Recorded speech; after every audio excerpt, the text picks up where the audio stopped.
তো জমিন বলতে লাগলো, ইয়া রাসূলুল্লাহ, আপনি তো আমার রূহ, আপনি উপর উঠলে আমি চলবো কেমনে, বাঁচবো কেমনে? এইজন্য যখন ঊর্ধ্বগমনে উঠবেন জমিন কাজ করা বন্ধ করে দেয়। কতক্ষণ? যতক্ষণ পর্যন্ত ওই রহমতুল লিল আলামিন জমিনের রূহ জমিনে যতক্ষণ ফেরত আসবে না।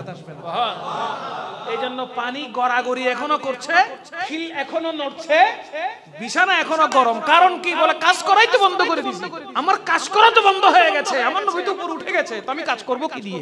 আমার তো দেহ আর চলছে না, জমিন কাজ আর করতে পারছে না, পজ হয়ে গেছে, স্থির হয়ে গেছে। আল্লাহ পাক রব্বুল আলামিন এই পৃথিবীর বুকে আমাদেরকে অন্য কোন নবীর উম্মত না বানিয়ে আখিরি নবীর উম্মত হিসেবে এই দুনিয়াতে পাঠিয়েছেন। আপনি শুকরিয়া আদায় করবেন কিভাবে, শেষ করবেন কিভাবে? অন্যান্য নবীর উম্মত তো বানাইতে পারতেন। আদম আলাইহিস সালামের উম্মত বানাইলে আমরা কোন আল্লাহর কাছে প্রশ্ন করতে পারতাম না কেন বানাইছেন। তো আল্লাহ পাক কত বড় দয়া করেছেন যে শেষ নবীর উম্মত হিসেবে দুনিয়াতে আমাদেরকে পাঠিয়েছেন। তো আমার নবীর কাছে সাহাবায়ে কেরাম যখন প্রশ্ন করছে যে ইয়া রাসূলুল্লাহ সাল্লাল্লাহু আলাইহি ওয়াসাল্লাম, আদম আলাইহিস সালাম হায়াত পেয়েছে 1000 বছর, সমস্ত আম্বিয়া কিরাম ওনার উম্মতরা হায়াত বেশি পেয়েছে, ইয়া রাসূলুল্লাহ আমাদের কেন এত হায়াত নাই, আমাদের হায়াত কেন এত অল্প? আমার নবীজি সরকার পাক সাল্লাল্লাহু আলাইহি ওয়াসাল্লাম বলতে লাগলেন, ওগো আমার সাহাবারা, আদম আলাইহিস সালাতু ওয়াস সালাম থেকে শুরু করে ঈসা রূহুল্লাহ পর্যন্ত আম্বিয়া কিরামের হায়াতও আল্লাহ বাড়িয়েছেন, ওনাদের উম্মতদের হায়াতও আল্লাহ বাড়িয়েছেন। আমি রাসূল পাক সাল্লাল্লাহু আলাইহি ওয়াসাল্লাম দুনিয়াতে থাকবো খুব অল্প সময়ে, আবার দুনিয়া থেকে চলে যাব খুব অল্প সময়ের জন্য, হাসর থাকবে। বলেন না সুবহানাল্লাহ। বলে ইয়া রাসূলুল্লাহ, হায়াত বেশি হলে তো ইবাদত বেশি করতে পারতাম, হায়াত বেশি থাকলে ইবাদত বেশি হতো, নামাজ বেশি পড়তে পারতাম, রোজা বেশি রাখতে পারতাম, আল্লাহর দরবারে সিজদা বেশি হতো। ইয়া রাসূলুল্লাহ, হায়াত তো এত কম যে আল্লাহর দরবারে সিজদায় যে পড়ে থাকবো ওই সময়টা তো পাচ্ছি না। আমার নবী বলতে লাগলেন, শোনো, রহমতুল লিল আলামিনের কারণে আল্লাহ পাক রব্বুল আলামিন এমন ইবাদতের বন্দোবস্ত করেছেন, এই একটি বছরের ভিতরে আল্লাহ সুবহানাহু ওয়া তাআলা লাইলাতুল মিরাজের রাত রেখেছেন। এই একটি বছরের ভিতরে আল্লাহ সুবহানাহু ওয়া তাআলা লাইলাতুন নিসফ মিন শাবান তথা শবে বরাত রেখেছে। এই একটি বছরের ভিতরে আল্লাহ সুবহানাহু ওয়া তাআলা মাহে রমজানুল মুবারকের মধ্যে লাইলাতুল কদরের রাত রেখেছে, যেই একটি রাত হাজারের মাসের চাইতে উত্তম। আমার নবী সরকার পাক সাল্লাল্লাহু আলাইহি ওয়াসাল্লাম জানাচ্ছেন, রজবুল মুরাজ্জবের প্রথম তারিখ দিবাগত রাত বড় মকবুল রাত, লাইলাতুল কদরের রাত বড় মকবুল রাত, লাইলাতুল বরাতের রাত, লাইলাতুল মিরাজের রাত বড় মকবুল রাত, দুই ঈদের দুই রাত আগের রাত বড় মকবুল রাত। বলেন না সুবহানাল্লাহ। এই রাতগুলোতে ইবাদত করলে আল্লাহ পাক রব্বুল আলামিন বান্দার উপর রাজি খুশি হয়ে বান্দার গুনাহকে maaf করে দেয়, সওয়াবের পাহাড় তার আমলনামায় ঢেলে দেয়। বলেন না। হায়াত কম হতে পারে, সওয়াব কম না। কারো বয়স যদি 60 বছর হয় তাহলে সে 60 বছর ধরে লাইলাতুল কদর পেয়েছে। বলেন না, পায় নাই? কারো বয়স যদি 60 বছর হয়, 70 বছর হলে সে 70 বছর পর্যন্ত লাইলাতুল কদর, লাইলাতুল মিরাজ, লাইলাতুল বরাত দুই ঈদের দুই রাত পাইছে। কথা কোন ঠিক কিনা? এবার হিসাব লাগান না, এক রাত লাইলাতুল কদরের এক রাত, কোরআন বলছে লাইলাতুল কদরে খায়রুম মিন আলফে শাহর, একটি রাত যেটা হাজার মাসের চাইতে উত্তম। এইরকম রাত পুরো হায়াতে মানুষ পাচ্ছে না? বলেন না, পাচ্ছে না? পাচ্ছে। তাহলে বোঝা গেল কি? আমার নবী বলতে লাগলেন হায়াত কম, আমল। বলেন না, হায়াত কম, আমল। আচ্ছা বলেন তো, কোরআনে হাদিসে মোবারকায় কোথাও কোন নবীকে আল্লাহ লাইলাতুল কদর দিছে, লাইলাতুল মিরাজ দিছে, লাইলাতুল বরাত দিছে? দেয় নাই। দিয়েছে শুধু আমার নবী। এই আমার নবীর মাধ্যমে আল্লাহ পাক রব্বুল ইজ্জত আমাদেরকে এই পবিত্র রাতগুলোতে আল্লাহকে রাজি করার মতন সুযোগ করে দিয়েছে। আমার নবী না হলে আল্লাহ সুবহানাহু ওয়া তাআলা এত মুবারক রাতগুলো কখনো সৃষ্টি করতেন না। মেরাজ কেন সৃষ্টি হয়েছে? বলে মেরাজ সৃষ্টি হয়েছে এই কারণে, যেহেতু আল্লাহর মনসা, আল্লাহর ইচ্ছা ছিল জমিন থেকে আল্লাহ পাক রব্বুল আলামিন আল্লাহর হাবিবকে ঊর্ধ্বগমন করাবেন। মানে আল্লাহর কাছে নিয়ে যাবেন। কোথায় নিয়ে যাবেন? রাসূল করিম সাল্লাল্লাহু আলাইহি ওয়াসাল্লাম মোট 35 বার মেরাজ করেছেন। কয়বার? মোট 35 বার মেরাজ করেছেন। তন্মধ্যে একবার যে মেরাজ করেছেন ওটা সশরীরে ছিল, বাকি 34 বার ছিল স্বপ্ন যুগে, একবার ছিল সশরীরে। কেন? কোরআন বলছে বিসমিল্লাহির রহমানির রহিম সুবহানাল্লাযী আসরা বিআবদিহি লাইলাম মিনাল মাসজিদিল হারাম ইলাল মাসজিদিল আকসা। কে বলছেন? বলেন না কে? আল্লাহ পাক রব্বুল আলামিন আল্লাহর হাবিব সাল্লাল্লাহু আলাইহি ওয়াসাল্লাম কে মেরাজ করানোর জন্য রজবুল মুরাজ্জব মাসের 26 তারিখ দিবাগত রাতে আল্লাহ পাক আমার নবীকে দুনিয়ার জমিন থেকে ঊর্ধ্বগমন করাবেন। আল্লাহ পাক রব্বুল ইজ্জত জিবরিল আমিনকে দুনিয়ায় পাঠালেন। ও জিবরিল যাও যাও। জিবরিল আমিন 70,000 ফেরেশতার বহর নিয়ে জমিনে এসেছেন। উম্মে হানি রাদিয়াল্লাহু তাআলা আনহার ঘরের সামনে গিয়ে অবস্থান করছেন। কারণ কি? আমার নবী রাহমাতুল লিল আলামিন সাল্লাল্লাহু আলাইহি ওয়াসাল্লাম উম্মে হানির ঘর মুবারকের মধ্যে তশরিফ নিয়ে আরাম মুবারক করছিলেন। জিবরিল আমিন গিয়ে আমার নবীকে ডাকবেন ডাকবেন ডাকবেন। আল্লাহ বলতে লাগলেন, এ জিবরিল, আদবের সাথে ব্যবহার করো, দয়াল নবীর সাথে বিয়াদবি করা। বলেন না বিয়াদবি করা। হযরতে জিবরিল আমিন দাঁড়িয়ে গেলেন। ওগো পরওয়ারদিগারে আলম, আপনার হাবিব আরাম মুবারক করছেন, ডাকবো কেমনে? আমার আল্লাহ জানাচ্ছেন, এ জিবরিল, তুমি মানব সুরতে দাঁড়িয়ে আছো। মানব দেহের মধ্যে সবচাইতে নরম যে অংশ রয়েছে, নরম যে অঙ্গ রয়েছে, ওই নরম অঙ্গ দিয়ে আমার হাবিবের পায়ের তালুতে স্পর্শ করো। মানব জাতির মধ্যে সবচাইতে নরম অঙ্গের নাম কি? কি? জিহ্বা। কামড় খাইলে বোঝা যায়, ঠিক কি না বলেন? নরম হলো জিহ্বা।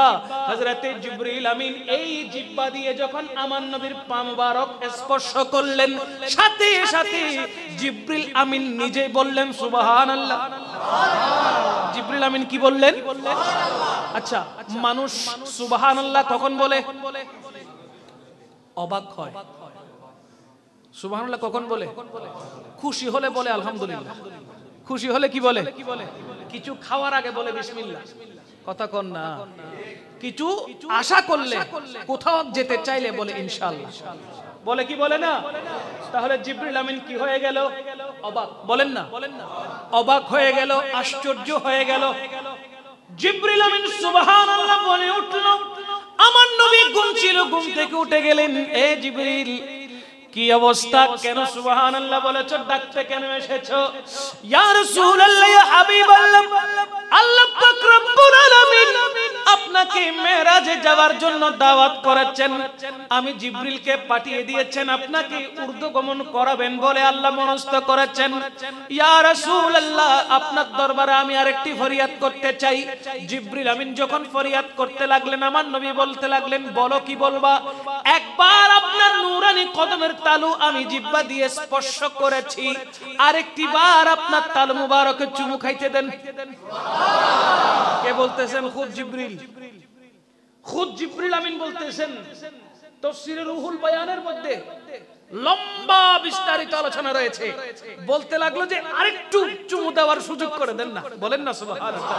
আমার নবী বলতেছেন, আমি তো উঠে গেছি, তোমার ইরাদা, তোমার ইচ্ছা, তোমার সংকল্প পূরণ হয়ে গেছে, আমি তো উঠে গেছি। ইয়া রাসূলুল্লাহ, ইয়া হাবিবাল্লাহ, আরেকবার যদি স্পর্শ করতে দেন, আমার চাইতে বেশি খুশি আর কেউ হবে না। আমার নবী বলতে লাগলেন, কেন? জিবরিল আমিন বলতে লাগলেন, ইয়া রাসূলুল্লাহ, আমার স্থান সিদরাতুল মুনতাহা পর্যন্ত, এর উপরে কি আছে, এর উপরে কোন স্থান আছে, আর কতটুকু আছে আমি জিবরিল জানতাম না। কেন না? আল্লাহ পাক আমার একটা সীমারেখা বেঁধে দিয়েছেন, সিদরাতুল মুনতাহার উপরে যেতে পারবো না। ইয়া রাসূলুল্লাহ, যখন আপনার কদমে আমার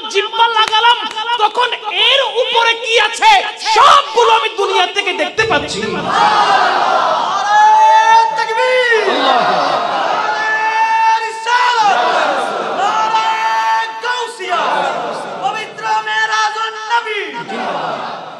ना ऐसा मेहमान देखा कोई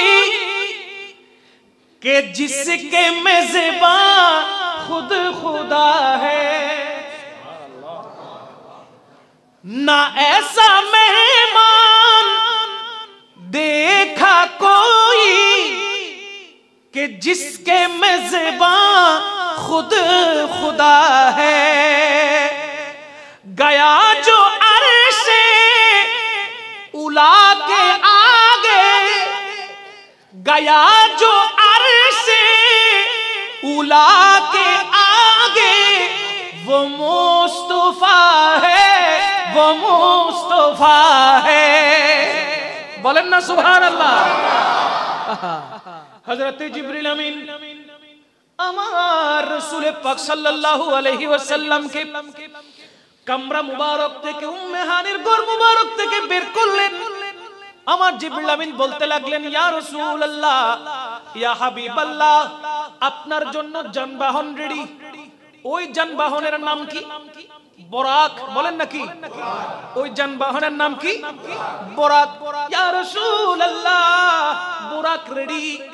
আপনি রাসূল পাক সাল্লাল্লাহু আলাইহি ওয়াসাল্লামের বক্ষ বিদারণ করতে হবে, শরহ সুদূর করতে হবে, ওপেন হার্ট সার্জারি করতে হবে। কোরআনুল কারীমের মধ্যে আমার আল্লাহ বলতে লাগলেন, বিসমিল্লাহির রহমানির রহিম, আলাম নাশরাহ লাকা সাদরাকা ওয়া ওয়াদা'না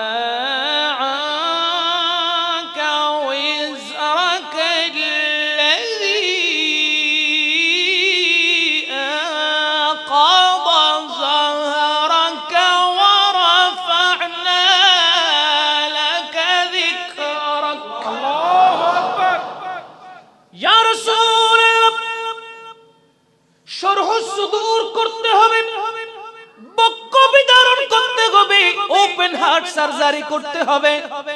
আমার নবী কি না করেছেন? বলেন না। আমার নবী না করেন নাই, হুকুমকার। বলেন না, হুকুমকার আল্লাহ পাক রব্বুল আলামিনের হুকুম।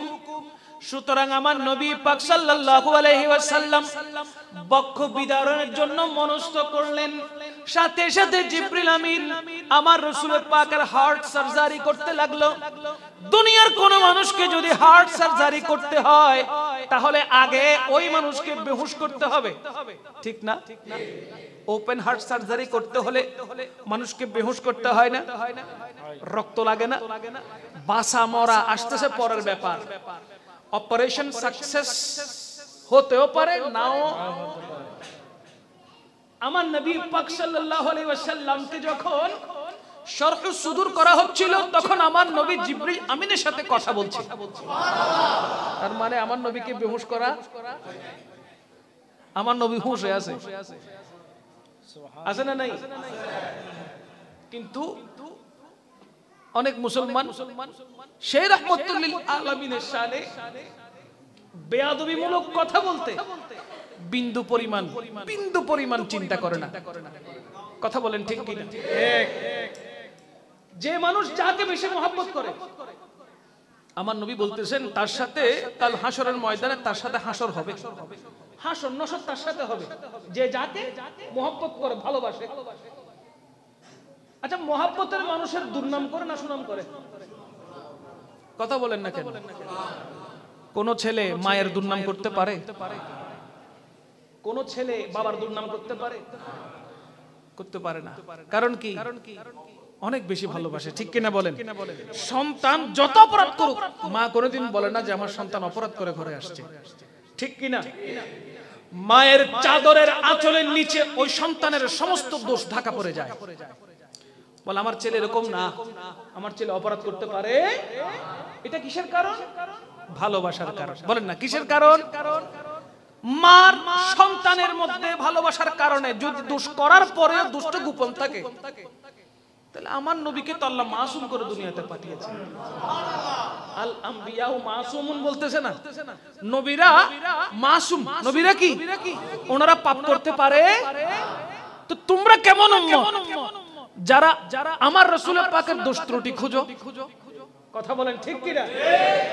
দোষ ত্রুটি নাই আল্লাহ বলতেছে, কিন্তু মানুষ বলছে নবী দোষে গুণে। জোরে বলেন না নাউজুবিল্লাহ।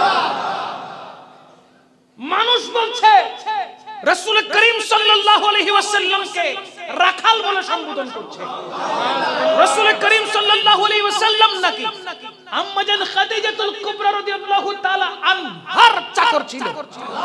রাসূল করিম সাল্লাল্লাহু আলাইহি ওয়াসাল্লাম তিনি নাকি শাহাদাত বরণ করেছেন। যত জোরে শক্তি আছে বলেন না নাউজুবিল্লাহ। সেই মানুষটার জবান থেকে যেখানে রাসূল পাক সাল্লাল্লাহু আলাইহি ওয়াসাল্লাম বাদ পড়ে নাই, সেখানে উম্মাহাতুল মুমিনিনদের ব্যাপারে কথা বলতে সে বিন্দুমাত্র চিন্তা করে নাই। মাওলা আলীর শানে কথা বলেছে, বেয়াদবিমূলক আচরণ করেছে। ফারুকে আজমের শানে বেয়াদবিমূলক আচরণ করেছে, এবং আম্মা জান খাদিজাতুল কুবরার শানে অকথ্য ভাষায়, খারাপ ভাষায় কথা বলেছে। কথা বলেন ঠিক কি না? আইডলের পেছনে বেশি দৌড়াতে গেলে নিজেও পদস্খলিত হয়ে জাহান্নামের কিনারায় চলে যাবে।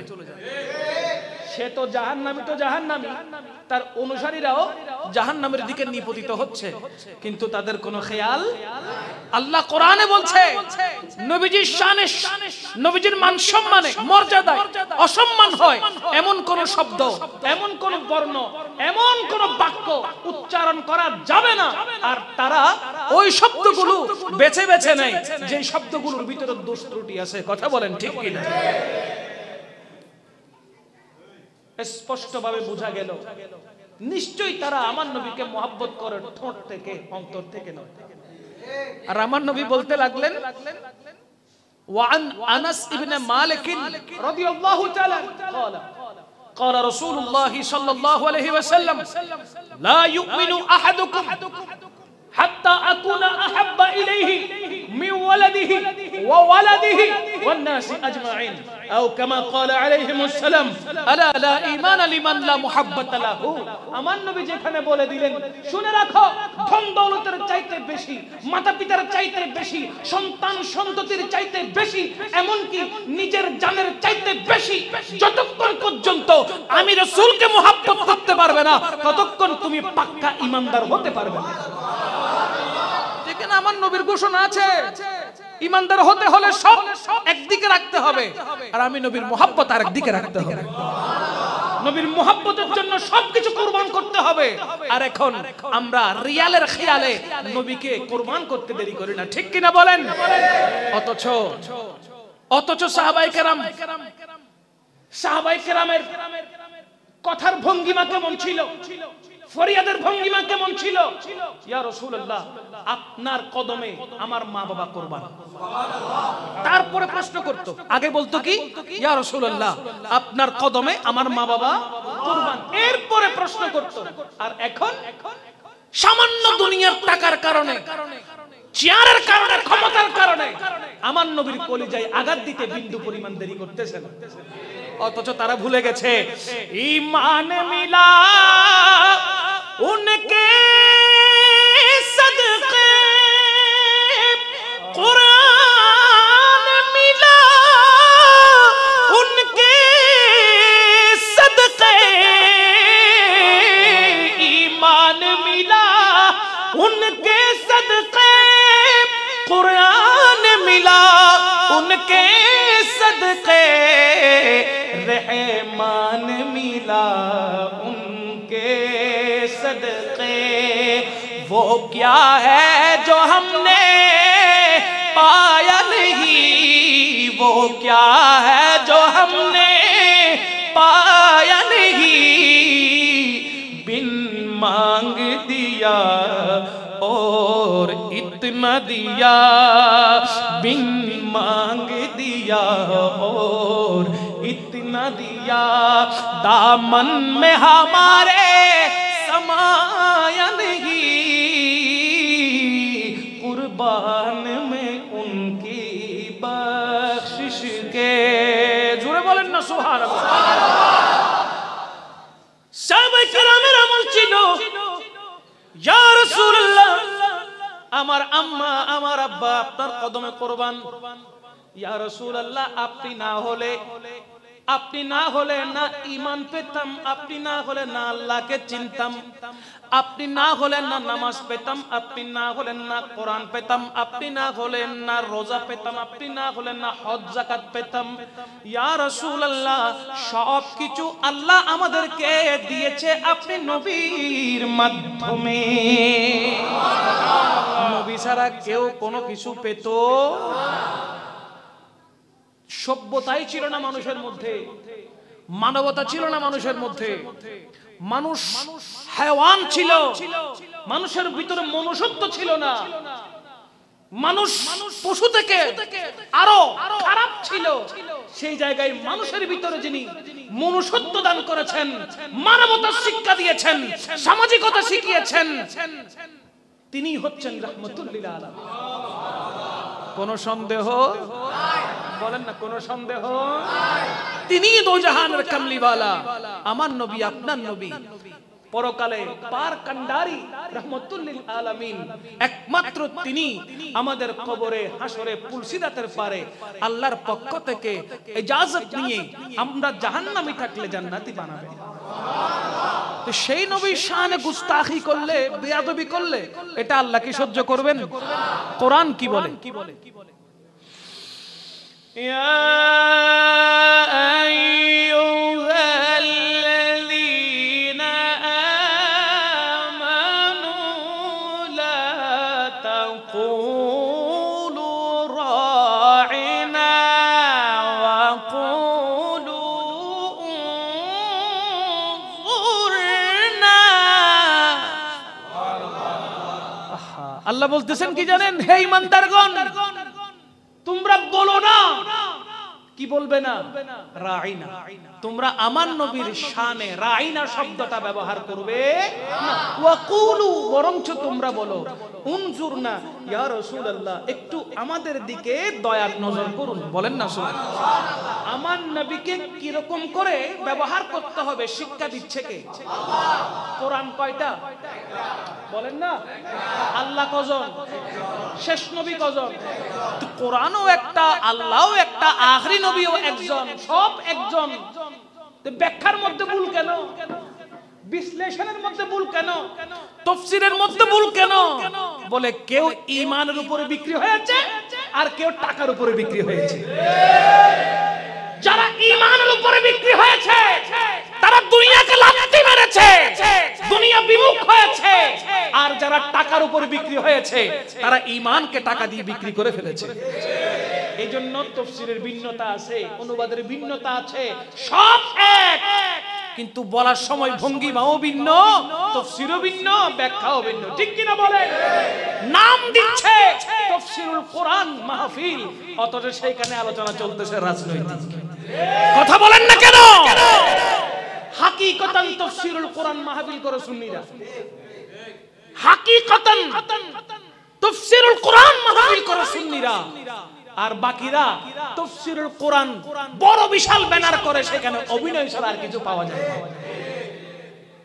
মনে রাখবেন, এই ঈমান বর্তমান এই 2024 সাল 25 সালে এখন থেকে ধরে রাখবেন, এই ঈমানটাকে যেটা টিকিয়ে রাখবে সেটার নাম হলো আকীদা।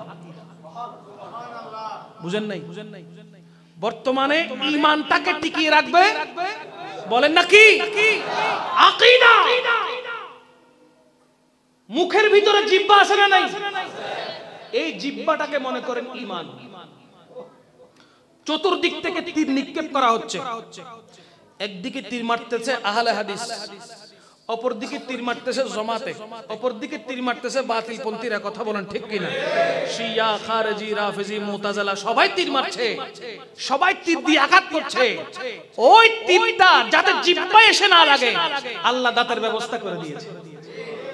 এই দাঁতগুলো হলো পিলার। এই দাঁতগুলো কি? এই পিলার ঠিক থাকতে হবে, দাঁত ঠিক থাকতে হবে। দ্যাট মিন্স দাঁত মানে হলো আহলে সুন্নাত ওয়াল জামাতের পিলার। আকীদায়ে আহলে সুন্নাত ওয়াল জামাত। এই পিলারগুলো যখন ঠিক থাকবে তখন আপনার জিহ্বা পর্যন্ত কখনো কোনো তীর আসতে দিবে। এজন্য বাবা নিজের ঈমানকে টিকিয়ে রাখতে বর্তমানে আকীদাকে মজবুত করে আঁকড়ে ধরেন। আহলে সুন্নাত ওয়াল জামাতের আকীদাকে ধরেন। বিভিন্ন জায়গা থেকে চতুর্দিক থেকে তীরের আক্রমণ হবে। যদি আকীদা মজবুত থাকে আপনার ঈমানে আঘাত আসবে না, আপনার ঠিকানা হয়ে যাবে জান্নাত।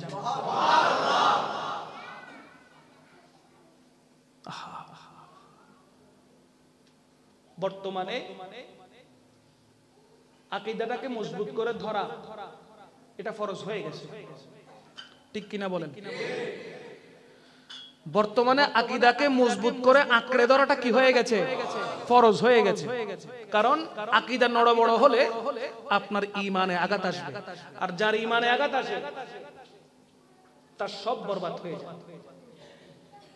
ঈমানটা হলো একটা বিশাল থলে, একটা বিশাল কি থলে,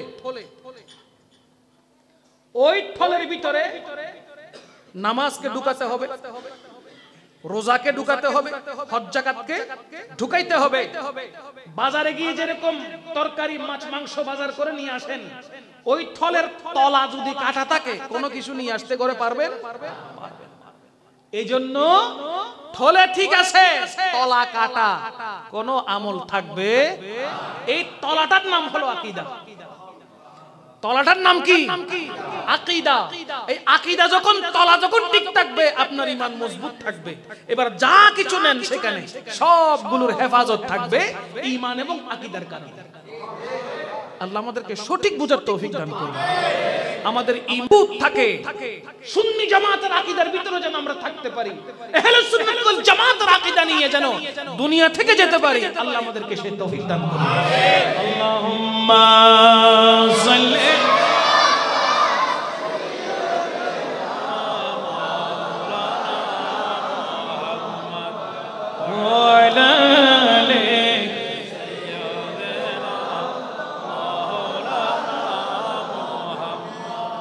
বন জঙ্গলের বাঘ হরিণ চিনল দয়াল নবীরে,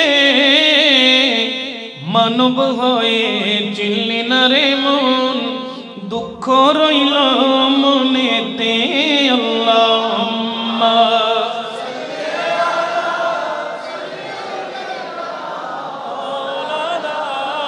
মুহাম্মদ ওয়া আলা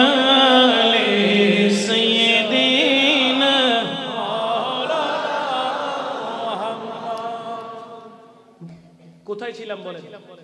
ওয়াজ মুহাদারা চাই না, ওয়াজ উনি চাই আগে। হ্যাঁ আসলে কখনো কইবে ওয়াজ উনি দেখছো না?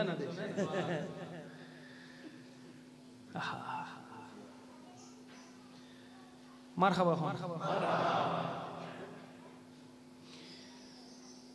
হযরতে জিবরিল আমিন বোরাকের সামনে নিয়ে গেলেন। নিয়ে যাওয়ার আগে হুজুর করিম সাল্লাল্লাহু আলাইহি ওয়াসাল্লামের শরহ সুদূর হয়েছে, বলেছিলাম ওপেন, এক ফোঁটা রক্ত পড়েছে, বেহুশ করা হয়েছে। আমার নবী রাহমাতুল লিল আলামিন হোশে ছিল, জিবরিল আমিনের সাথে কথা বলছে। কি বলছে? ওপেন হার্ট সার্জারি করার পরে ভিতরে হার্ট আছে না নাই? ধুপ ধুপ ধুপ ধুপ করে, ঠিক কিনা বলেন? বন্ধ হয়ে গেলে বলেন না, বন্ধ হয়ে গেলে ইন্না লিল্লাহি ওয়া ইন্না ইলাইহি রাজিউন। এই যে হার্ট ধুপ ধুপ করছে, আমার নবীর ওই হার্ট মোবারক দেখে জিবরিল আমিন আবার বলল সুবহানাল্লাহ। সুবহানাল্লাহ কখন বলে? আশ্চর্য হলে, অবাক হলে জিবরিল আমিন আবার বলে দিল সুবহানাল্লাহ। তোমার নবী বলে এখন আবার কি দেখে আশ্চর্য হয়েছে? জিবরিল আমিন বলে ইয়া রাসূলুল্লাহ, এত সুন্দর হার্ট আমি আর কখনো দেখি নাই। কেমন হার্ট? বলে যে হার্টের মধ্যে দুইটা চোখ আছে, দুইটা কান আছে। দুইটা চোখ, দুইটা কান আছে। ইয়া রাসূলুল্লাহ, এত সুন্দর পবিত্র হার্ট মোবারক আমি আগে কোথাও দেখি নাই। আমার নবী বলে জিবরিল রে, আমি রাসূল পাক সাল্লাল্লাহু আলাইহি ওয়াসাল্লাম ঘুমালে ওযু ভাঙে না। আমি রাসূল যখন জাহিরান চর্মচোখগুলো যখন বন্ধ করি, আল্লাহ পাক রব্বুল আলামিন আমার দিলের চক্ষুগুলো খুলে দেয়, আমার কানগুলো পরিষ্কার হয়ে সবকিছু শোনা যায়।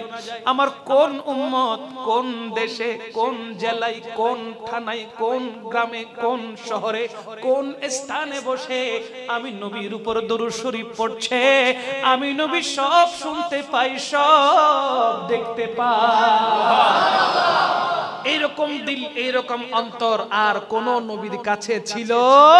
আরে দূর কর দে जो दीनोर ईमानों से, दूर कर दे जो दीनोर ईमान से, ऐसे शान ऐसी अज़मत नहीं चाहिए, मिल गई है नबी की गुलामी हमें, अब ज़माने की दौलत नहीं चाहिए। सलातुनिया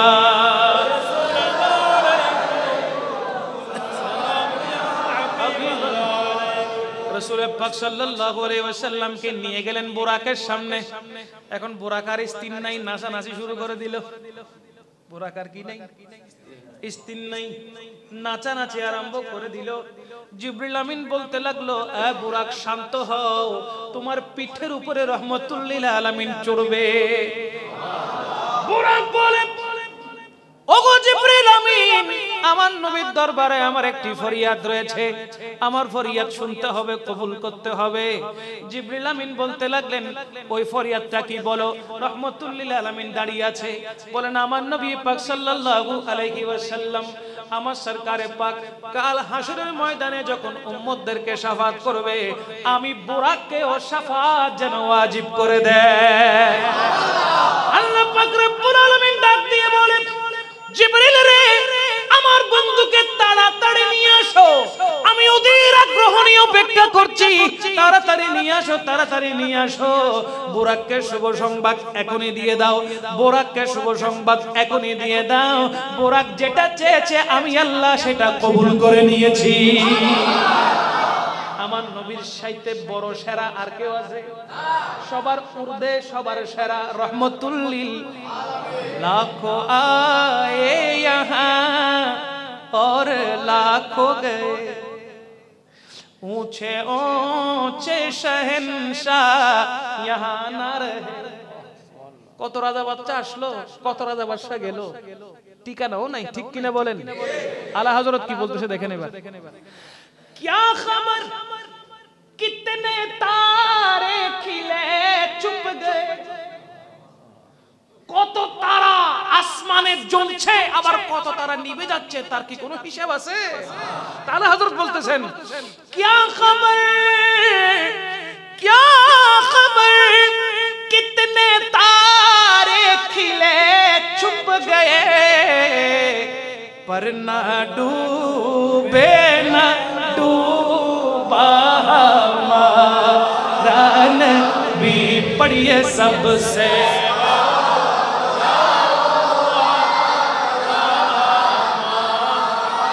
नबी, सबसे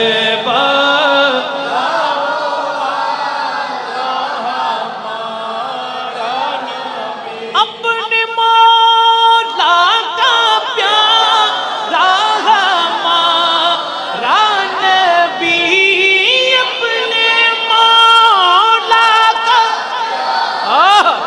हमारा नबी, दोनों आलम का दूल्हा हमारा नबी, सबसे माशाअल्लाह माशाअल्लाह, सबसे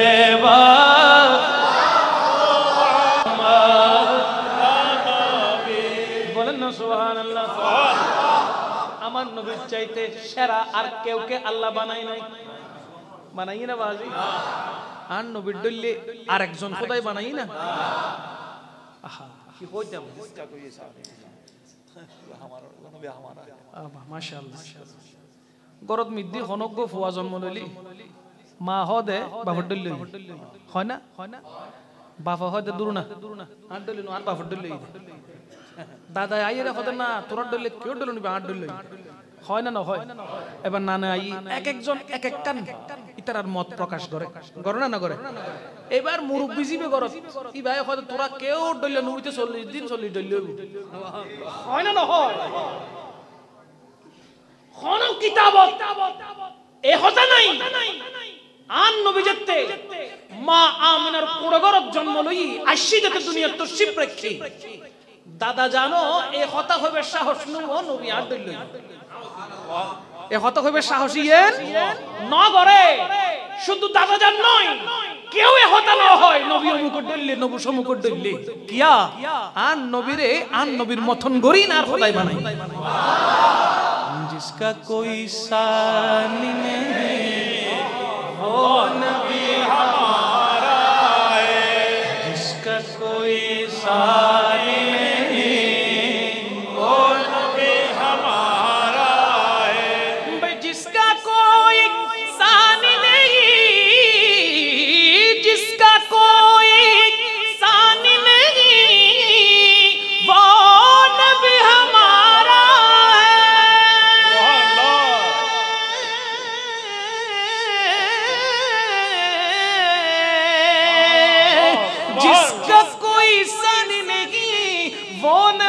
हमारा है मुस्तफा की अजमत का हद है ना किनारा है मुस्तफा की अजमत का हद है ना किनारा है या रसूल अल्लाह माशाअल्लाह माशाअल्लाह या रसूल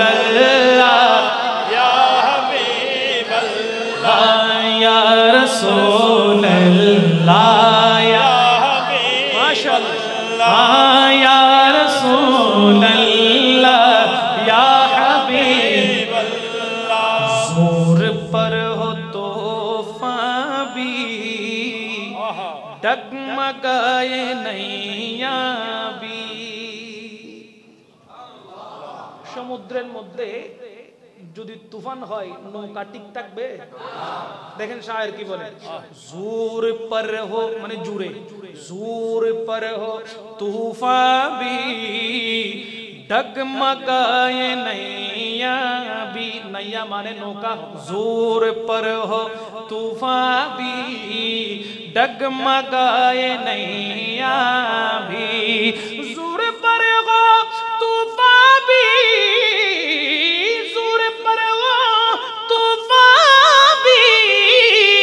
डगमगाए नैया भी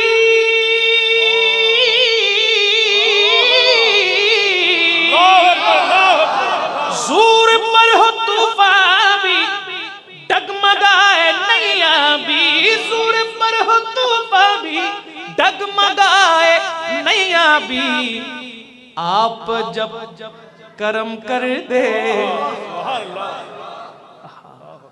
या रसूल अल्लाह आप जब करम कर दे तो सामने किनारा है आप जब करम कर दे तो सामने किनारा है या रसूल अल्लाह या रसूल আওয়াজে বলেন না সুবহানাল্লাহ সমুদ্রের মধ্যে উত্তাল পতঙ্গ শুরু হয়েছে তুফান শুরু হয়েছে টর্নেডো শুরু হয়েছে ওই অবস্থা অবস্থায় বড় বড় জাহাজ নৌকার কোনো অস্তিত্ব থাকার কথা না। বলা হচ্ছে ইয়া রাসূলুল্লাহ, যদি একটু করম নামাজি যদি হয়ে যায়, আপনি রাসূলের যদি ইশারা হয়ে যায়, যেই জাহাজ যেই নৌকা তুফানের কবলে পড়ে ডুবে যাচ্ছে, আপনার একটু ইশারা হওয়ার দেরি হয়েছে, ওই ডুবন্ত জাহাজ কিনারায় চলে এসেছে। হযরত কি বলে দেখেন, আনে দোয়া ডুবো দো, সুবহানাল্লাহ কইবেন, সুবহানাল্লাহ।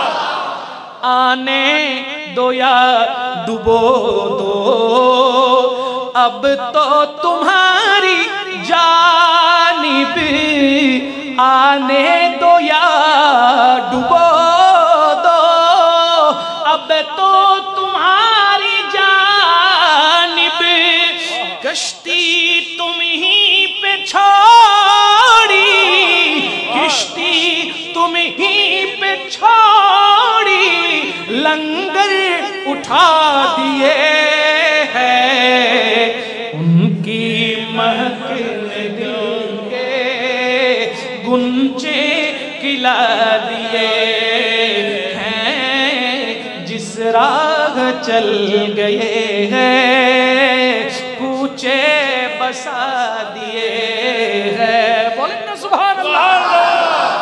আমার নবী চাইলে যেটা না থাকে সেটাকে হ্যাঁ করতে পারে, আমার নবী চাইলে যেটা হ্যাঁ আছে আবার সেটাকে নাও করতে পারে।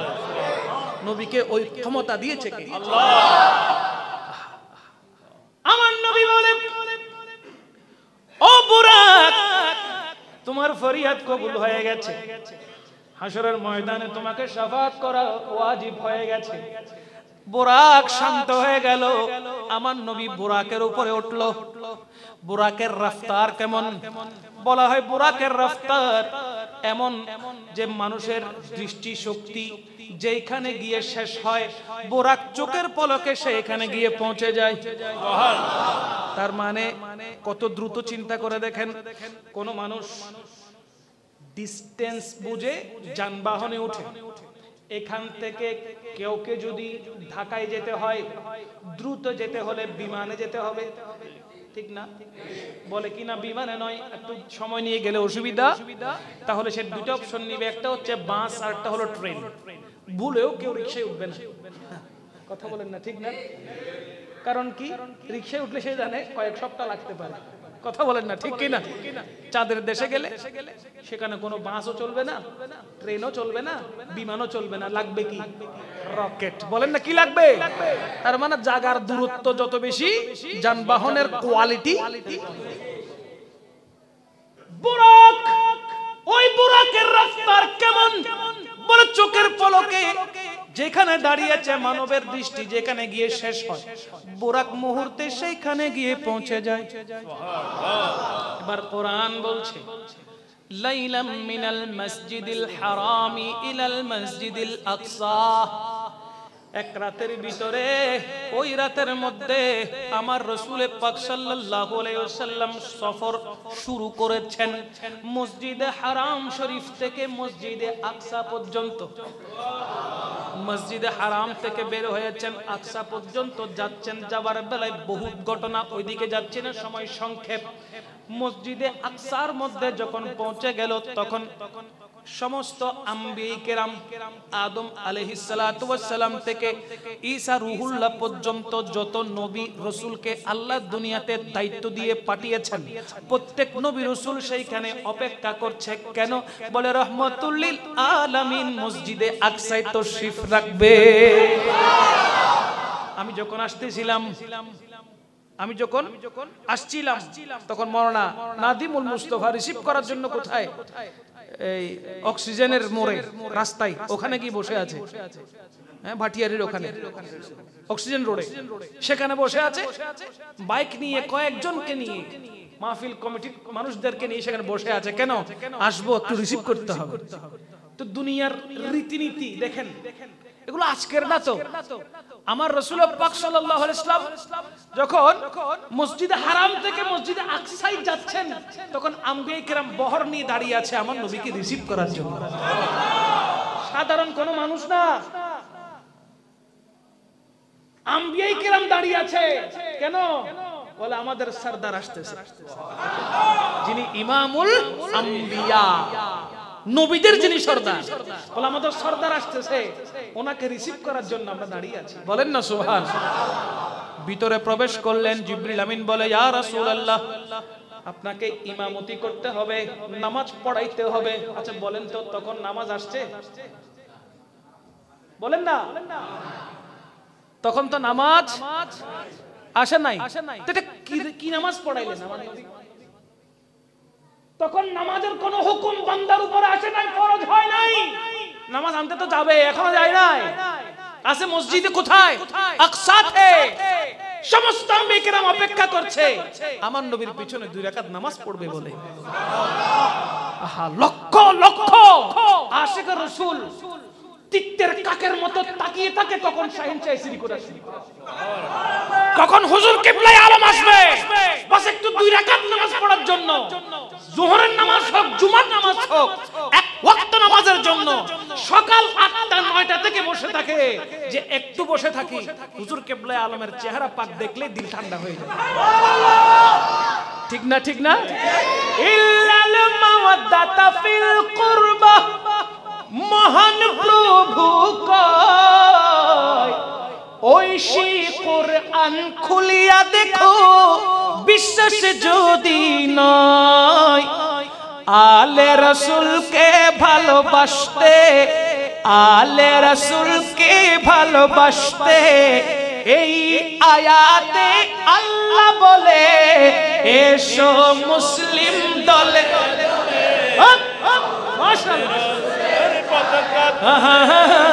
এসো মুসলিম দলে দলে, ওলাদে রাসূলের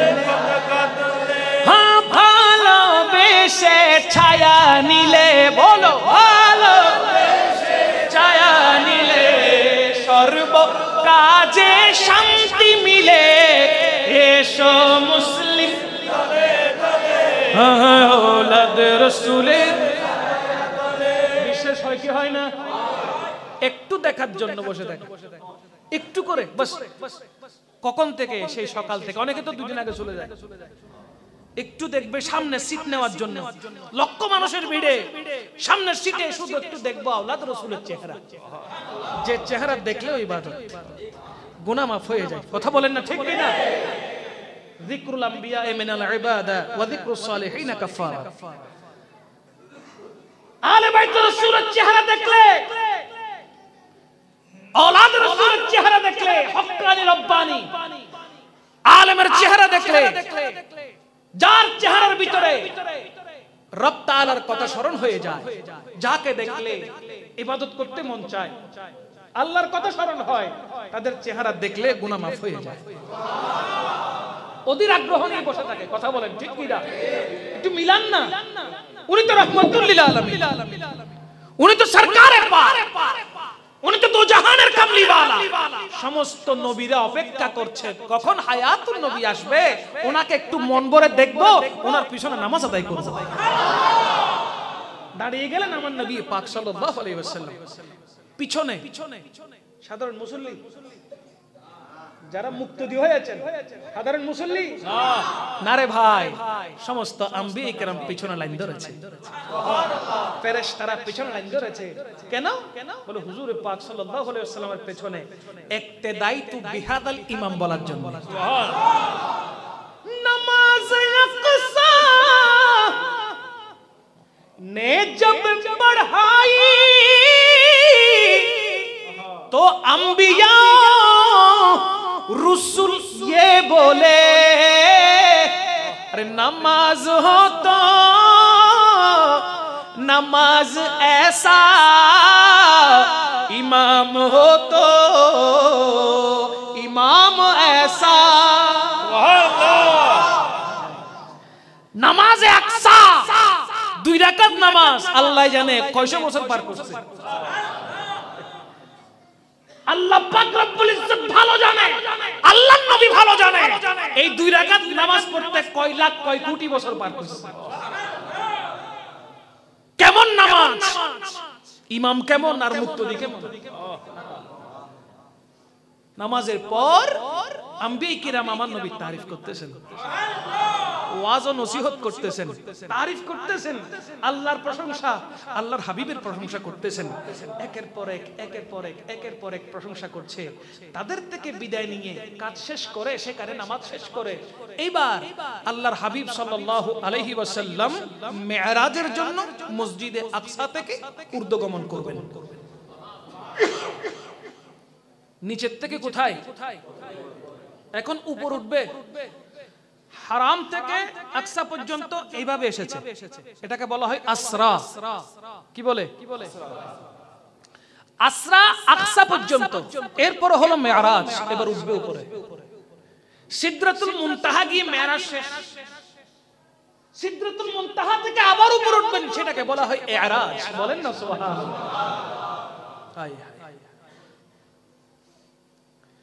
উপর উঠবেন। দুই রিওয়ায়াত তাফসীরে রুহুল বায়ানে রয়েছে। একটা হলো জিবরিল আমিনের ডানার উপরে ভর করে গেছেন, আর একটা হলো বুরাকের পিঠের উপর চড়ে গেছেন। উঠবেন, উপর উঠবেন।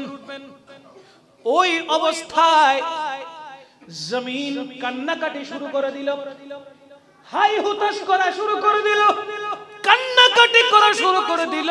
আমার নবী বলে, জমিন রে তুই কাঁদিস কেন? কাঁদবে না? জমিন বলে, ইয়া রাসূলুল্লাহ, আপনি হলেন আমি জমিনের রূহ। শরীর থেকে রূহ বের হয়ে গেলে শরীর আর কাজ করবে? আজরাইল আলাইহিস সালাম এসে যদি জানটা ঠাস করে টান দিয়ে নিয়ে ফেলে, এখন যদি আমার এখানে জান চলে যায়, আমি আর কথা বলতে পারবো? ঠিক এইভাবে পড়ে থাকবো। কথা বলেন ঠিক কিনা? হাত তোলার কোনো কাজ থাকবে না, চোখ এদিকে সেদিকে নাড়ানাড়ির কোনো, জিহ্বা আমার নড়বে না। তার মানে আমার দেহটা নিথর অবস্থায় পড়ে থাকবে, ঠিক কিনা? কারণ কি বাবা, কি নিয়ে গেছে? রূহ নিয়ে গেছে। জমিন বলতে লাগলো, ইয়া রাসূলুল্লাহ, আপনি তো আমার রূহ, আপনি উপর উঠলে আমি চলবো কেমনে, বাঁচবো কেমনে? এই জন্য যখন ঊর্ধ্বগমনে উঠবেন, জমিন কাজ করা বন্ধ করে দেয়। কতক্ষণ? যতক্ষণ পর্যন্ত ওই রহমতুল লিল আলামিন জমিনের রূহ জমিনে যতক্ষণ ফেরত আসবে না।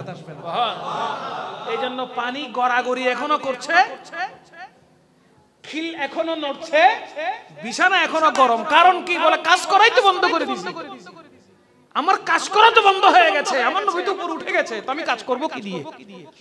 আমার তো দেহ আর চলছে না, জমিন কাজ আর করতে পারছে না, পজ হয়ে গেছে, স্থির হয়ে গেছে। আমার যুবক ভাইরা বুঝতেছেন পজ মানে কি? টেলিভিশন চলছে, হ্যাঁ, ফ্রিজ হয়ে যাওয়া, নড়তে চড়তে না পারা, একদম স্টপ হয়ে যাওয়া। উপর উঠতেছেন, জমিন কান্না করছে। আমার রাহমাতুল লিল আলামিন এক ফোঁটা ঘাম নিয়ে জমিনে ফেললেন। বলেন না সুবহানাল্লাহ।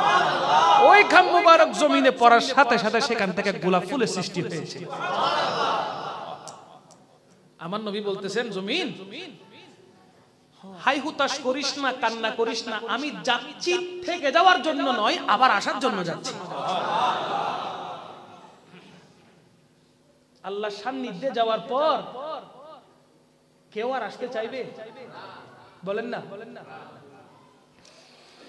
আল্লাহ পাক রব্বুল আলামিনের সাথে সাক্ষাৎ না আল্লাহ ছাড়তে চাচ্ছেন, না রাহমাতুল লিল আলামিন থাকতে চাচ্ছেন।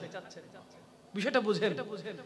আল্লাহ যদি বলতেন আমি রেখে দিব, আপনাকে থেকে যেতে হবে, সেখানেও আমার নবী বলতেছে, জমিন আমার উম্মতরা কি করবে? দেখেন এটা কত বড় রাহমাতুল লিল আলামিন। আমার উম্মতদেরকে ফেলে আমি এখানে থাকতে পারবো? একই কথা হাসরের ময়দানে বলবে। একই কথা কোথায় বলবে? রাসূল করিম সাল্লাল্লাহু আলাইহি ওয়াসাল্লামের জন্য যখন মাকামে মাহমুদ পাঠানো হবে, হুজুর পাক সাল্লাল্লাহু আলাইহি ওয়াসাল্লাম, আচ্ছা এখন যারা কিয়াম করে না, এখন অনেকে মিলাদ কিয়ামের বিরোধিতা আছে না নাই? বলেন না আছে না নাই? আমরা সুন্নিরা দাঁড়িয়ে কি বলি?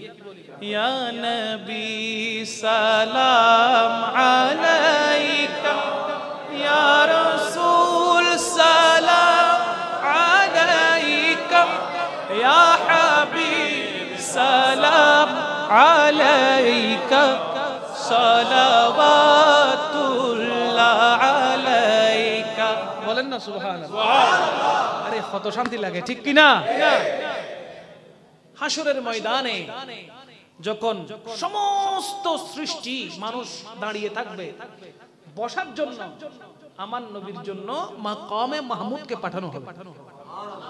ধরেন একটা মসনদ, একটা বিশাল মসনদ পাঠানো হবে, তো আমার নবী পাককে যখন বসতে বলা হবে, কোথায়? মসনদে যখন বসতে বলা হবে, কারণ সবাই দাঁড়িয়ে আছে, আমার নবীও দাঁড়িয়ে আছে, তখন কেউ চাইলে বসার কোনো সুযোগ, তো তখন বলিস নবীর সামনে দাঁড়াবো কেমনে? দুনিয়াতে দাঁড়াইতে পারতেছিস না, শিরিক বেদাতের ফতোয়া দিচ্ছিস। তখন তখন হাসরের ময়দানে নবী পাকের সামনে যখন দাঁড়িয়ে থাকতে হবে, তখন বলি সেখানে দাঁড়াতে পারবো না, নবীর সামনে বসে থাকি। চলবে কাজ? বলেন না চলবে? আমার নবী রাহমাতুল লিল আলামিনকে মাকামে মাহমুদ পাঠানো হবে, রাসূল করিম সাল্লাল্লাহু আলাইহি ওয়াসাল্লামকে বলা হবে বসার জন্য। আমার নবী পাক সাল্লাল্লাহু আলাইহি ওয়াসাল্লাম মাকামে মাহমুদে বসবেন না, বরঞ্চ একটা লম্বা যেটা পিছনে লাঠি থাকে ওইটাকে ধরবেন এইভাবে। বলেন না সুবহানাল্লাহ। আল্লাহ বসতে বলবেন, আমার নবী ধরবে।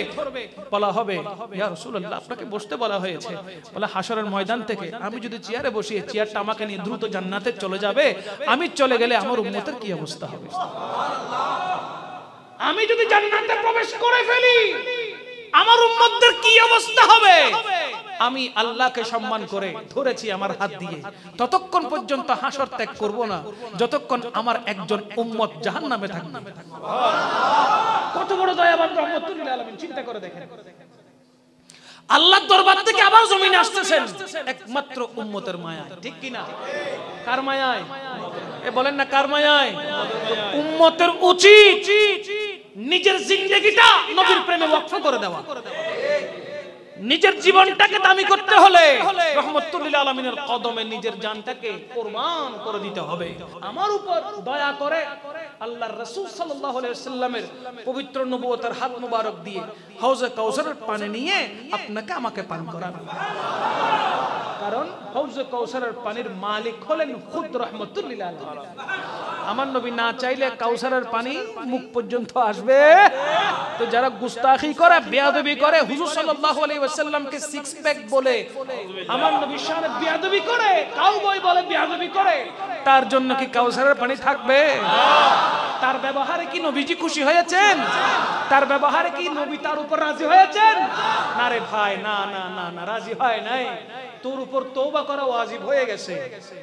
কারণ শব্দ চয়নে গলত বারবার করার কারণে মুসলমান থেকে, দিন ইসলাম থেকে তুমি খারিজ হয়ে গেছো, তুমি কাফের হয়ে গেছো। কারণ কোরআনকে তুমি নাসে কাতঈকে তুমি ডাইরেক্ট অবমাননা করেছো। কথা বলেন ঠিক কি না?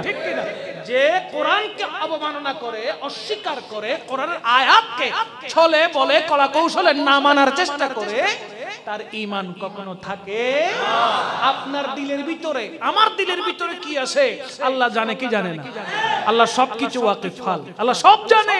আপনি আপনার অন্তরে কি রেখেছেন, কার মায়া রেখেছেন, কি নবীজির মায়া নাকি রিয়ালের মায়া রেখেছেন, সেটা আল্লাহ জানে কি জানে না? সুতরাং নবীর শানে গুস্তাখি এটা আল্লাহ কখনো সহ্য করে না। নবীর শানে বেয়াদবি আল্লাহ কখনো মেনে নেয় না। এজন্য নিজের জীবনটাকে দামি করতে হলে, আজকে দেখেন না রাসূল করিম সাল্লাল্লাহু আলাইহি ওয়াসাল্লামকে আমার নবীর জামানায় আবু জেহেল, উতবা, শাইবা, আবু লাহাব সবাই দেখছে। আবার সাহাবায়ে কেরামের মধ্যে সিদ্দিক আকবর, ফারুক আযম, উসমানে যুন্নুরাইন, মাওলা আলী ওনারাও দেখেছেন। তাহলে আল্লাহ কাদের উপর রাজি হয়েছে? আবু জেহেলের উপর না, উতবা শাইবার উপর, আবু লাহাবের উপরে না। আল্লাহ রাজি হয়েছেন সিদ্দিক আকবরের উপর, আল্লাহ রাজি হয়েছেন সাহাবায়ে কেরামের উপর, ফারুক আযম, উসমানে যুন্নুরাইন, মাওলা আলীর উপর, হযরতে আবু বকর রাদিয়াল্লাহু তাআলা আনহুর উপরে রাজি হয়েছেন, খুশি হয়েছেন। কেন? যেহেতু আমার নবী তাদের উপর রাজি হয়েছেন। সুবহানাল্লাহ। মনে রাখবা, তখনও কাফের আর মুনাফিক ছিল, এখনো আছে কিয়ামত পর্যন্ত, বরঞ্চ আরো বাড়বে। কেন? আমার নবীজি হাদিসে মুবারকা ৭৩টি দল হবে বলছে কি বলে নাই? এ বলেন না, বলছে কি বলে নাই? দল কয়টা হবে? কয়টা হবে? ৭৩ দল হবে। তখন মুনাফিক ছিল, মুশরিক ছিল, কাফের ছিল। তখন এতগুলো দল আসে নাই। বর্তমানে পরিচিতি। এজন্য আমার নবীজি বলেছেন হাতের তালুতে আগুনের কয়লা রাখলে যে কষ্ট অনুভব হবে নিজের ঈমানকে টিকিয়ে রাখতে এর চাইতে বেশি কষ্ট বর্তমান যুগ চলে এসেছে, ঠিক কিনা বলেন না? তাই বলতে চাই এই ৭৩ দলের খপ্পরের ভিতরে পড়িয়েন না, কেননা আমার নবী পাক সাল্লাল্লাহু আলাইহি ওয়াসাল্লাম জানিয়েছেন দল যাবে একটা জান্নাতে, বাকিগুলো যাবে কোথায়? আর আলা হযরত সেটা ব্যাখ্যা করতে গিয়ে বলতেছেন আহলে সুন্নাত কাহে বেড়া পার আসহাবে হুজুর নজম হ্যায় और नाव है फितरत रसूलुल्लाह की नजम है और नाव है फितरत रसूलुल्लाह की सलात दुनिया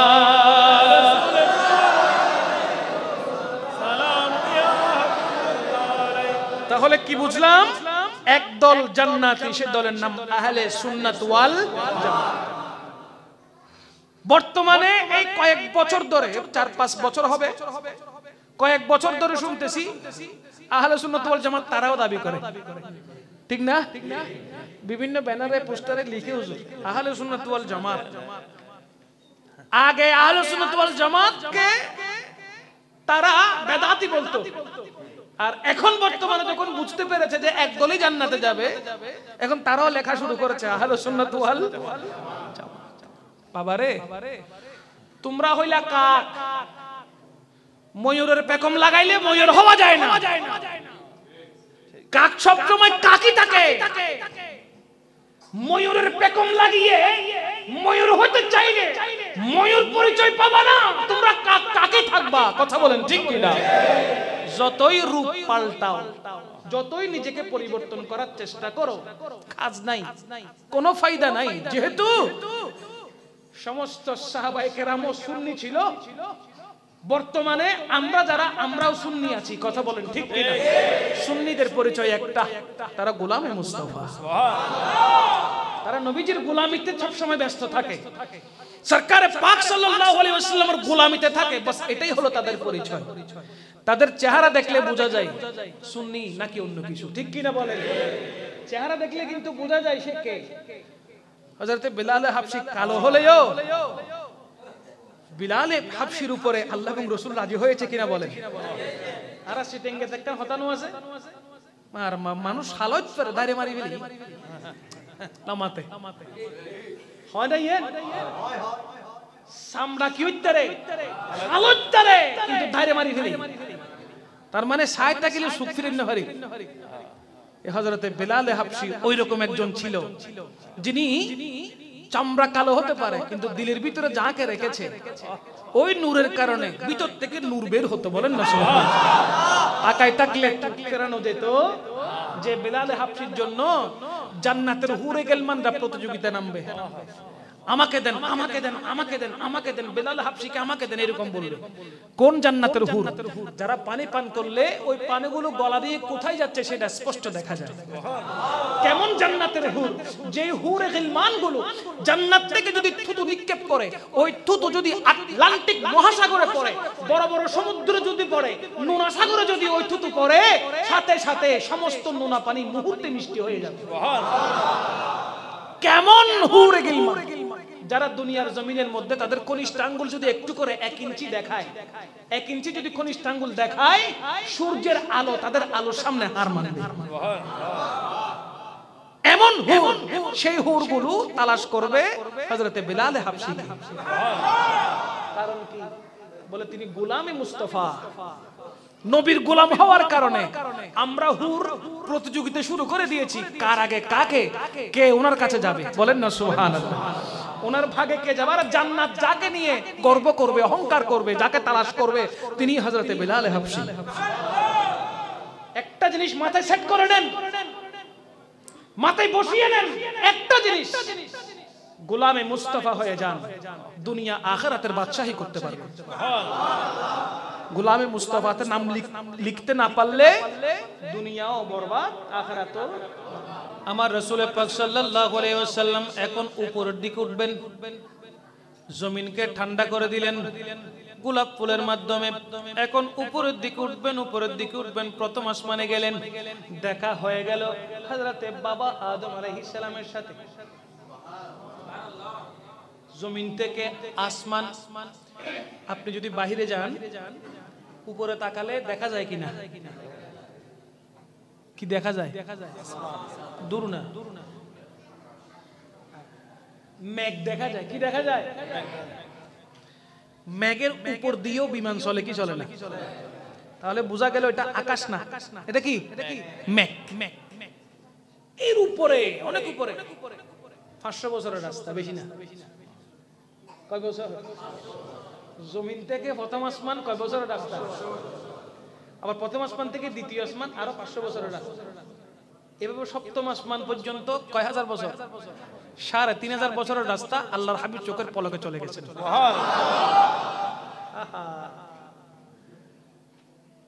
ক্ষমতা দিছে কে? এইভাবে যেতে যেতে সপ্তম আসমান, দুনিয়ার জমিনে কাবাঘর আছে না নাই? কাবাঘরে মানুষ তাওয়াফ করে কি করে না? যে জায়গায় কাবা আছে ঠিক ওই জায়গা বরাবর 7 আসমান উপরে বাইতুল মামুর আছে। নাম কি? আমার নবী রাহমাতুল লিল আলামিন 7 আসমান পরে বাইতুল মামুরে আমার নবী পাক সাল্লাল্লাহু আলাইহি ওয়াসাল্লাম একটু ঘুরতে গেলেন। দেখতে পাচ্ছেন সেখানে হযরত ইব্রাহিম খলিলুল্লাহ বসে আছে। আমার নবী জিজ্ঞেস করে, ওগো ইব্রাহিম খলিলুল্লাহ, আপনি এখানে কেন? হযরত ইব্রাহিম খলিলুল্লাহ বলতে লাগলেন, ইয়া রাসূলুল্লাহ, ইয়া হাবিবাল্লাহ, কাবা নির্মাণ করার কারণে আল্লাহ পাক রব্বুল আলামিন দয়া এবং মেহেরবানি করে আমাকে বাইতুল মামুরের মুতাওয়াল্লি বানিয়ে দিয়েছে। বাইতুল মামুর যেখানে ফেরেশতারা হরদম তাওয়াফ করতে থাকে, নন স্টপ। ফেরেশতারা কি করে?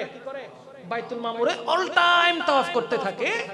সেখান থেকে লাইটের মতন আলো যেখানে পড়েছে আল্লাহ পাক সেখানে কাবাঘর নির্মাণ করেছে। বরাবর উপরে একদম বাইতুল মামুরটা 7 আসমান উপরে। বলেন না সুবহানাল্লাহ। আমার নবী পাক সাল্লাল্লাহু আলাইহি ওয়াসাল্লাম জান্নাত দেখলেন 8টা, জাহান্নাম দেখলেন 7টা। জান্নাতে কে কে যাবে, ঠিকানা কার, নাম কি, বাফর নাম কি, 14 গোষ্ঠীর নাম কি, সব আমার নবী জানে কি জানে না? জাহান্নামের অবস্থা দেখলেন, জাহান্নামে কে কে যাবে, কোন কারণে যাবে, কি কারণে জাহান্নামে থাকবে, সবকিছু আমার নবী জানে কি জানে না? নিয়ে গেছেন, জিবরিল আমিন সাথে ছিলেন। যাওয়ার বেলায় রাসূল করিম সাল্লাল্লাহু আলাইহি সাল্লাম জিবরিল আমিনকে জিজ্ঞেস করছেন, এ জিবরিল, তোমার বয়স কত? তোমার বয়স? ইয়া রাসূলুল্লাহ, স্পেসিফিক্যালি নির্দিষ্টভাবে আমি বলতে পারবো না যে আমার বয়স কত, তবে এখানে একটা তারা দেখতাম। কি দেখতাম? তারা। যে তারাটা 70,000 বছর জ্বলতো, বাকি 70,000 বছর নিভে থাকতো। আমি ওইভাবে 72,000 বছর দেখছি। তাইলে বয়স কম না বেশি? বলেন না। আমার নবী পাক সাল্লাল্লাহু আলাইহি ওয়াসাল্লাম বলতে লাগলেন, জিবরিল রে, খোদা কি কসম, ওই তারকাটা আমি রাসূল ছিলাম। ওই তারকাটা আমি রাসূল ছিলাম। দেখেন, তাহলে আমার নবীর বয়স জিবরিল থেকে বেশি, ঠিক না? আউয়ালু মা খালাকাল্লাহু নূরি। সর্বপ্রথম আল্লাহ পাক রব্বুল আলামিনের জাতিগত নূর থেকে রাহমাতুল লিল আলামিনের পবিত্র নূর মুবারককে আল্লাহ সৃষ্টি করেছেন। এটার প্রমাণ হলো জিবরিল আমিন সিদরাতুল মুনতাহায় গিয়ে স্টপ হয়ে গেলেন, আর পারবো না যেতে, আর উপর উঠতে পারবো না। কেন? আর উপরে উঠতে গেলে আমি ভ্যানিশ হয়ে যাব, আমাকে আর খুঁজে পাওয়া যাবে না, আমি ভ্যানিশ হয়ে যাব। এর উপরের নূর আমি সহ্য করতে পারবো না। তাহলে জিবরিল আমিনকেও এক প্রকার নূর দিয়ে তৈরি করা হয়েছে, নাকি জিবরিল আমিনকে মাটি দিয়ে তৈরি করছে? কি দিয়ে? তো নূর দিয়ে তৈরি করলে এর উপরে যেতে পারছে না, কারণ কি? উনি তো নূর, উপরে তো নূর থাকবে, যেতে পারছে না কেন? বলে আমি যতটুকু নূর সহ্য করতে পারবো ওইটুকু ক্ষমতা আমাকে আল্লাহ দিয়েছেন সিদরাতুল মুনতাহা পর্যন্ত। এর উপরে চুল পরিমাণ গেলেও আমি শেষ, চুল পরিমাণ গেলে আমি তো আমার নবী পাক সাল্লাল্লাহু আলাইহি সাল্লাম বলেছেন তো আমি উপরে যাব কেমনে, এটা বলছে না রে ভাই, বলে না। জিবরিল আমিন যখন বলল কাহা জিবরিল নে সিদরা, বিরক্ত লান না, শেষ করে দিকেন। কাহা জিবরিল নে সিদরা তলক মেরি रसाई है कितनी मंजिलें आगे, है कितनी मंजिलें आगे, नबी जाने खुदा जाने।